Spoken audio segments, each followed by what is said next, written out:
Hola, soy Juan Villoro, escritor y periodista mexicano.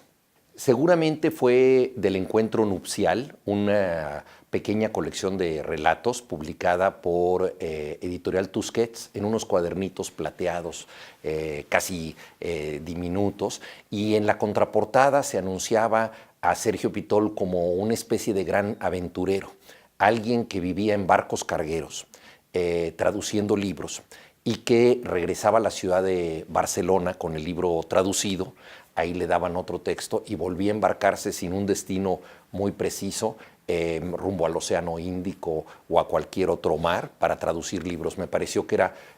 la vida de un extraordinario viajero y me intrigó tanto la contraportada como el contenido de los relatos.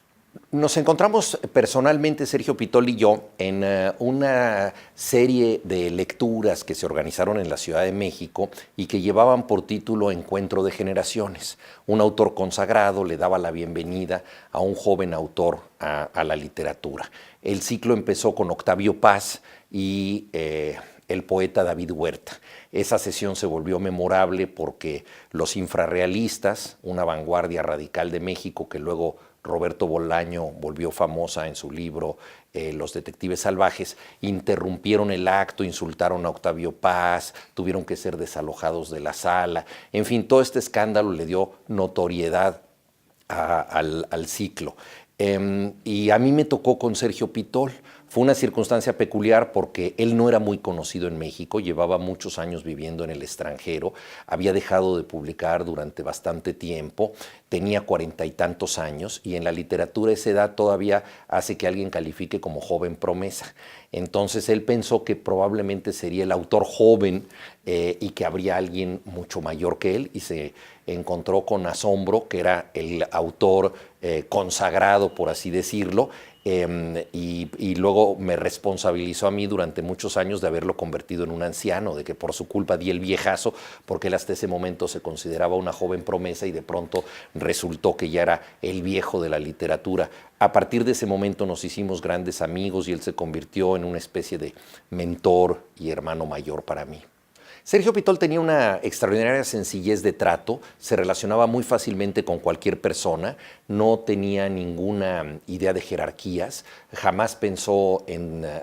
asumir una postura en donde él hablara con verticalidad hacia los jóvenes, sino que simple y sencillamente establecía una amistad horizontal. Obviamente él tenía muchísimas lecturas, había vivido en muchos países y entonces pues él me daba muchos consejos, pero como los que te puede dar un amigo, no necesariamente de literatura, sino por ejemplo de qué bebidas beber, qué te emborrachaba más, qué te emborrachaba menos, qué te emborrachaba mejor, qué música había que oír, qué música había que oír para ligar, por ejemplo, tenía sus trucos al respecto. Muchos lugares él los recordaba por la pintura, era un gran aficionado a los museos, entonces me decía, si vas a tal lugar no te pierdas este cuadro. La comida también era uno de sus grandes placeres. En fin, se convirtió en una amistad muy plena en donde él me permitió también comentar sus trabajos. Él me daba a leer sus textos, lo cual pues es sorprendente en un escritor pues de esa jerarquía, y por supuesto que yo le daba a leer los míos. Entonces fue una amistad extraordinaria y esto siguió adelante hasta poco tiempo antes de su muerte. Él empezó a perder la facultad de reconocer a las personas, pero aún así yo pues lo visité unos cuantos meses antes de que muriera y creo que pudimos tener un contacto afectivo y bueno, quizá yo tengo la fantasía de que me reconoció en esa última visita. Mente y Escritura es un libro que indaga los grandes misterios del cerebro vistos desde la literatura. La historia de la literatura moderna ha sido, entre otras cosas, la historia de la progresiva apropiación de recursos de la mente. Durante mucho tiempo la literatura ocurrió en una relativa exterioridad respecto a la conciencia de los personajes, y hasta el siglo XIX el escritor podía ser una especie de dios que conocía el pensamiento de todos sus protagonistas, y poco a poco, y en paralelo a la indagación psicológica del inconsciente, la asociación libre de ideas y todos estos recursos, la literatura se fue adentrando cada vez más en la mente. Entonces, un tema que a mí me ha parecido muy importante, al propio Sergio Pitol le pareció fundamental, y luego él de algún modo nos desafió a sus amigos a que estuviéramos cerca de su vida en un momento en que él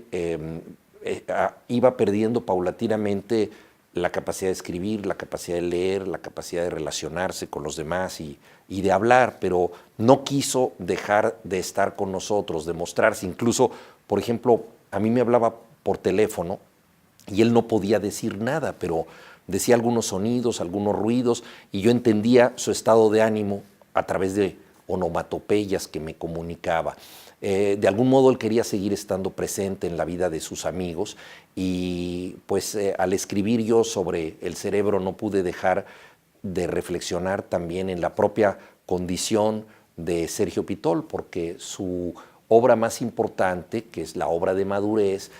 seguramente es la trilogía de la memoria, y es una paradoja que quien utilizó la memoria como una cantera para redescubrir su propia vida y escribir con sorpresa de su propio pasado, fuera perdiendo esta extraordinaria facultad, ¿no? Borges dijo que Dios, con su magnífica ironía, le había dado los libros y la noche, es decir, la lectura y la ceguera, el placer del texto y al mismo tiempo la imposibilidad de acceder a él por la enfermedad. Y algo parecido ocurrió con Sergio Pitol en sus últimos años, de modo que en homenaje a él escribí este libro, y de alguna manera comienzo y termino hablando de la importancia que él tuvo para mí y de pues esta circunstancia que nos lleva a pensar hasta dónde somos dueños nosotros de nuestra mente, podemos controlar lo que pensamos. Es uno de los grandes desafíos para todos nosotros.